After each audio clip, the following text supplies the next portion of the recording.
Pet depression, is it real or am I crazy? You know, in the 70s when I started talking about pets being depressed, whenever I got out of the studio or left my house, there were men in white coats waiting to take me away.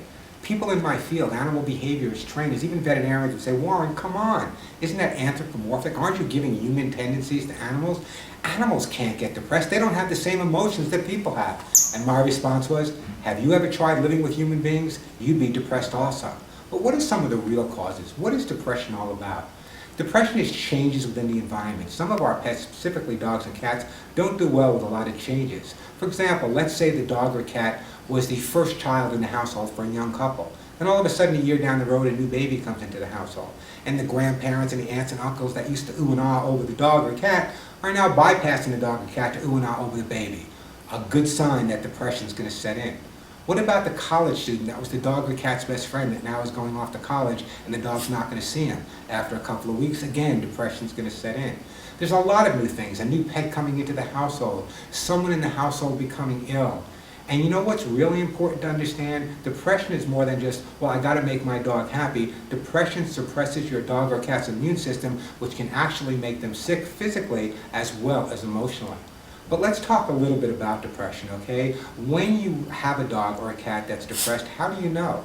Do you know what to look for? First thing you want to check is normal play. Look at your dog or cat on a normal day. How often does your dog or cat play? Is he the kind of dog or cat that always wants to play ball or is bringing a toy or is always looking for attention? If that type of behavior changes, that's a good indication that perhaps there's some type of depression that's setting in. What about appetite? Appetite is by far the easiest thing to read when it comes to a change in a dog or cat's personality. If the dog eats a lot and all of a sudden stops eating, or is not a big eater but all of a sudden starts eating a lot, those are signs of depression as well. Also the change in the sleeping habits. If you have a dog or cat that sleeps through the night but now is getting up in the middle of the night barking or crying, that could be a sign of depression as well. Any change in behavior can be a sign of depression. And it's up to you as a good pet guardian to take a look at your pets on a regular basis and see if there's any depression taking into play. This is my buddy. This is Buster Brown. I'm here at the Sedona Humane Society in Arizona today. And Buster Brown was a stray. And if you look at his eyes and you look at his body language, and his little coat, he just wants a home.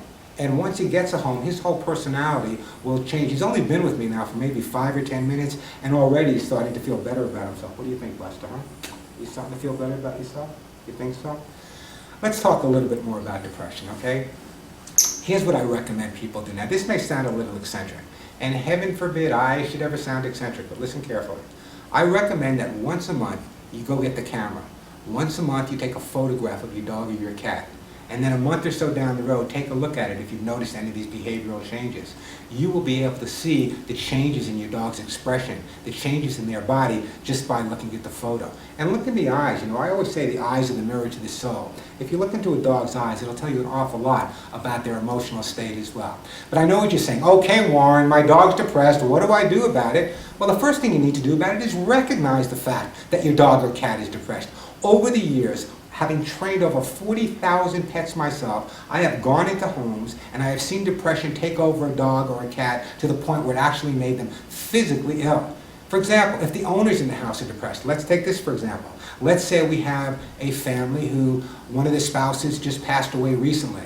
Remember, you're going through a depression, but so is your dog or cat missing his best friend. So you need to take things like that into consideration and help them get out of it. So how do you get your dog or cat out of depression? I use distraction therapy. I know, Warren, distraction therapy, it's a big, big word. What does it mean? It means getting your dog or cat's mind off what's depressing him and making him happy. If you normally take a walk around the block to the right, well, go to the left. If you normally go to one park, go to another park.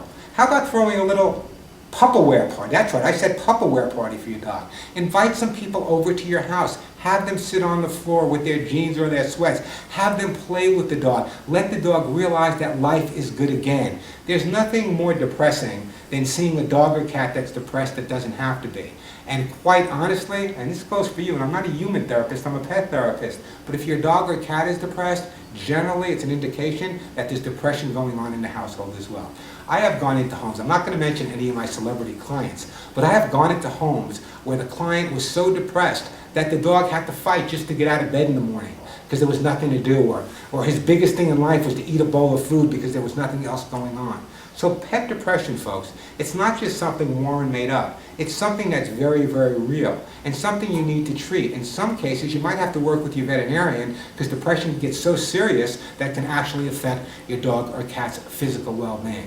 So take heed on what I'm saying. First of all, figure out what may cause the depression. Did you move to a new house? There's a new spouse moving in. Did your in-laws move in? I know if my in-laws moved in, my dogs would be depressed as well as I would be at the same time. But remember those things. Any changes in the environment, it could be something as minor that one of your dogs or cats love sleeping on your favorite easy chair, but all of a sudden that easy chair went into the Salvation Army and a new one came in. That can make your dog depressed. They like stability in their life. Sure, they like changes, but they like stability in their life like all of us. So take a look at your dog or cat, look into the eyes, the mirror to the soul, watch them when they're normal, take those photographs, better yet, take a video. And then if you notice any major changes, it's up to you to get your dog or your cat out of that funky depression. Make life happy again. New toys, new activities, new friends. It's all about making your pet happy, and depression doesn't have to be part of his life. Enjoy. No more depression. Like Buster, we're going to find you a home.